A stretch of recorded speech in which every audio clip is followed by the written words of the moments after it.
मंगला ठक यांच्या नेतृत्वात बेमुदत धरणे आंदोलनकर्त्यांनी शासन व प्रशासनाकडे केली मागणी। ज्येष्ठ नागरिक व निराधार यांच्या मागण्याकरिता अत्याचार मुक्ती संघर्ष समितीचा पुढाकार।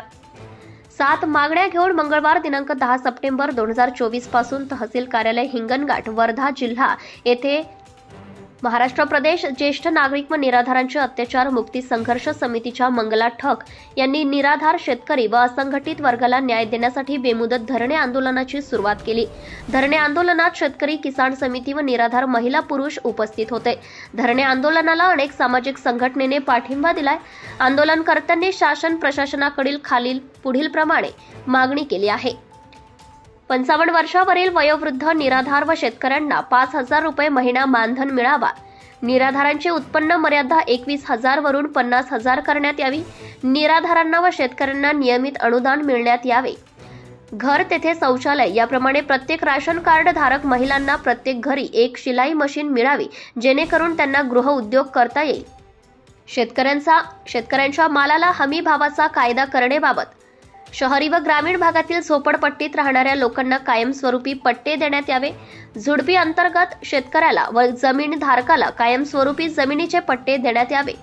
सरकारने घरकुल मध्ये ड क्रमांक यादी थांबवून गरजूंना घरकुल योजनेपासून वंचित केले आहे, त्यांना न्याय देण्यात यावा।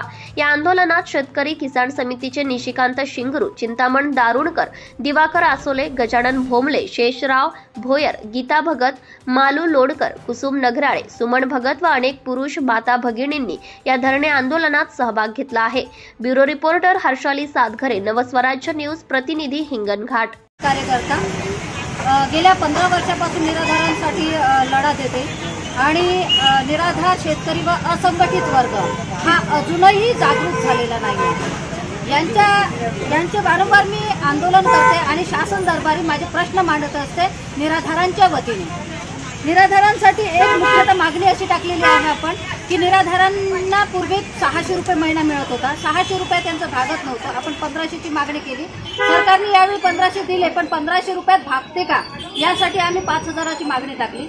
सोबतच शेतकऱ्यांना सुद्धा शेतीची अट न लावता चंद्रपूर जिल्ह्यामध्ये 10 एकरवाल्यांना निराधार योजनेचा लाभ मिळतो, तर आमच्या वर्धा जिल्ह्यातील महिलांना किंवा पुरुषांना का नाही मिळत याच्यासाठी आम्ही निराधारांच्या शेतीची अट न लावता निराधार योजनेमध्ये पेन्शन योजना लागू करण्यात यावं। सोबतच शासकीय नोकरदार हा 58व्या वर्षी रिटायर्ड होतो, तर माझा शेतकरी, माझा निराधार हा 65व्या वर्षी कसा रिटायर्ड होतो। त्यासाठी मी 55 वर्ष, त्याहीपेक्षा अगोदर व्हायला पाहिजे, यासाठी मी 55 वर्षाची अट टाकलेली आहे की 55व्या वर्षी आमचा निराधार थकतो, आमचा शेतकरी थकतो कष्ट करून। त्यासाठी आम्ही 55 वर्षाची अट कमी करून मागितली आहे। निराधारांसाठी, ज्येष्ठ नागरिक व वृद्धापकाळ काळासाठी निराधारांसाठी 65 वर्ष कमी करून 55 वर्ष देण्यात यावं। सोबतच घरकुल योजनेमध्ये ड क्रमांकाची यादी खोलण्यात यावं, यासाठी आम्ही घरकुल योजनेसाठी ड क्रमांकाची यादी आम्ही खोलण्यासाठी धरण्याला बसलो होतो। त्याही अगोदर आम्ही बरेचदा या मागण्या मागितल्या होत्या, परंतु आतापर्यंत ड क्रमांकाची यादी खोललेली नाही आहे। सोबतच पिंपळगाव व पुणे येथील बीपीएलची यादी मुख्यतः पूर्ण टोटली रद्द करण्यात आली काही नेत्या मंडळींच्या आगाऊपणामुळे। तर ती सुधारित सर्वे करून किंवा मग ती यादी खोलण्यात यावी आणि त्या कुंभी व पिंपळगाव येथील लोकांना त्याचा लाभ मिळण्यात यावा। सोबतच हा मुद्दा अतिशय महत्त्वाचा आहे। शेतकरी हा त्याच्या मालाचा हमीभाव करू शकत नाही का? कारण त्याला तो अधिकार नाही। शेती 2 रुपयाच्या भावाने घेते, 20 रुपयाच्या भावाने घेते, तो माणूस शेतकरी त्याचं आयुष्य, त्याची बायको, त्याची पोरं, आई वडील, संपूर्ण त्याच्या परिवाराचा वर्ग हा शेतीत राबतो आयुष्यभर। आणि हा मुद्दा अतिशय महत्त्वाचा असल्यामुळे थोडं वेळ लागला, कारण शेतीमध्ये राबतो, त्याचा बाप राबतो, त्याच्या बापाचा बाप म्हणजे आजोबा राबतो आणि वर्षानुवर्ष पिढी हे लोक शेती करतात तरी सुखी होत नाही। माझा कास्तकारांना सुखी होत नाही। मग ही जर शेती 2 रुपयाच्या भावाने विकत घ्यायची आणि 20 रुपयाच्या भावाने विकायची, तो दलालही सुखी होतो आणि तो जो घेणारा लेआउट मला सुद्धा सुखी होतो। दुसऱ्या वर्षी बिल्डिंग बांधतो आणि लाखो करोडो रुपयाची संपत्ती कमवतो। त्याला जर त्याच्या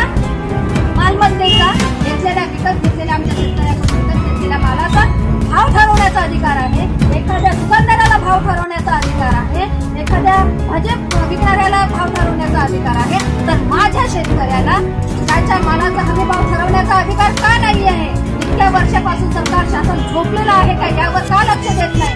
यासाठी मी मुख्यतः या सगळ्या मागण्या इथे रद्द करलेल्या आहे. हे आंदोलन जोपर्यंत शासन दरबारी मागण्या पूर्ण होत नाही तोपर्यंत हे आंदोलन पाणी पाऊस सकाळपासून पाऊस चाललेला आहे. तर ह्या मागण्या आम्ही रद्द करणार आहोत. Subscribe now and press the bell icon. Never miss an update.